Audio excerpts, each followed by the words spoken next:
रूप यौवन संपन्ना विशाला कुल संभवा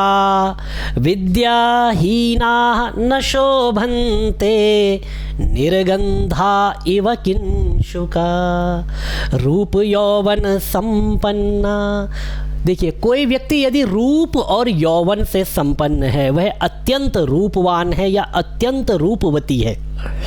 और यौवन से संपन्न है, उसकी युवावस्था, उसका यौवन, उसका लावण्य अपने चरम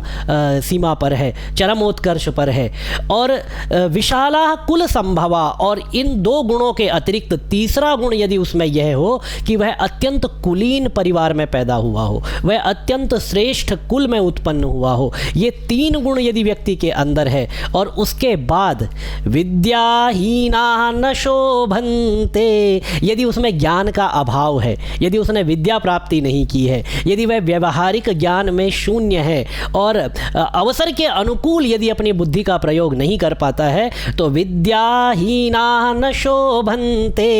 निर्गंधा इव किंशुका। ऐसा व्यक्ति किंशुक के पुष्प के समान है। किंशुक अर्थात टेसु, टेसु के पुष्प के समान है, जिसमें रूप तो होता है लेकिन सुगंध नहीं होती, और जो पुष्प अपनी सुगंध से दूसरे को आनंदित नहीं कर पाए या नहीं कर सकता, ऐसे पुष्प का पुष्पत्व बेकार है। ऐसे ही व्यक्ति है, चाहे वह कितने भी बड़े कुल में उत्पन्न हुआ हो, कितना भी रूपवती या रूपवान हो, रूप यौवनशाली हो, और किंतु यदि वह ज्ञान से रहित है, विद्या का उसमें अभाव है, व्यवहारिक गुणों से वह शून्य है, तो ऐसा व्यक्ति भी समाज के किसी काम का नहीं होता। ऐसा व्यक्ति भी समाज में केवल जनसंख्या की गणना में काम आने के योग्य होता है, उसके अतिरिक्त उसका कोई और इस संसार में कार्य नहीं होता। तो व्यक्ति को अपने जीवन में, चाहे वह किसी भी कुल में उत्पन्न हुआ हो, चाहे वह रूप में संपन्न हो अथवा ना हो, चाहे वह अपनी किसी भी अवस्था में हो,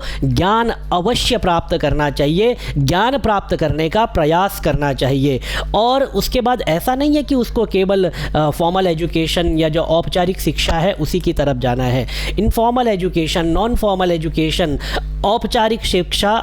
अगर नहीं है तो अनौपचारिक शिक्षा, निरौपचारिक शिक्षा, इन शिक्षा की तरफ भी उसका ध्यान जाना चाहिए, और किसी न किसी तरह से अपने जीवन में ज्ञान प्राप्त करके अपने जीवन को श्रेष्ठ बनाना चाहिए।